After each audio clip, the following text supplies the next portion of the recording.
With the beginning of Part 2, which made us think of Bubble and other things, they changed course with Chapter 3X, changing some parts of the story etc. But is it really like that? Of course yes, Part 2 is a failure, and no one plays Honkai Impact 3rd anymore. The story sucks, and there are only playable women. What a failed game with trash story.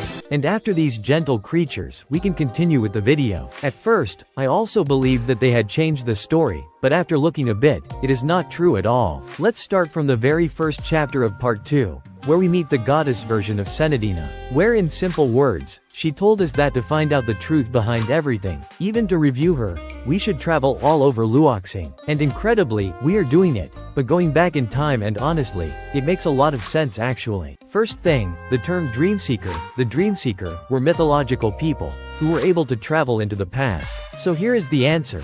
Let's travel back in time to discover something that Senadina herself has hidden from many, even from Lila herself. Moreover, many, with the doubt of this change of history, had changed the plans of the next places. Well, even there, I really don't think so.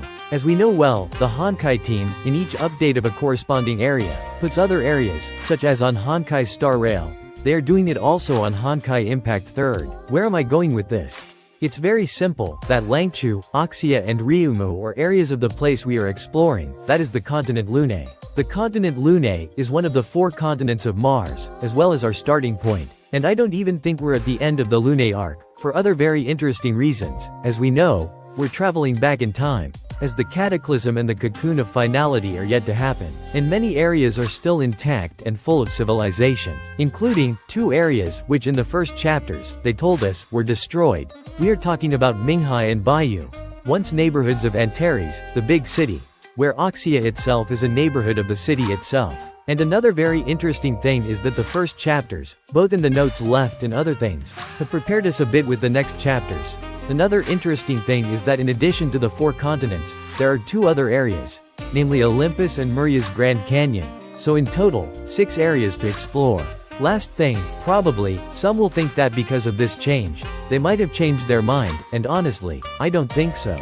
For the Honkai team, it's strange that they changed something at the last minute. Moreover, Part 2 is in progress almost at the end of Part 1 and with the arrival of Part 1.5. So, at those points, they will have changed something, but not now. Changing the story and everything now is very impossible or even absurd. So, no, I don't think they changed the story at all.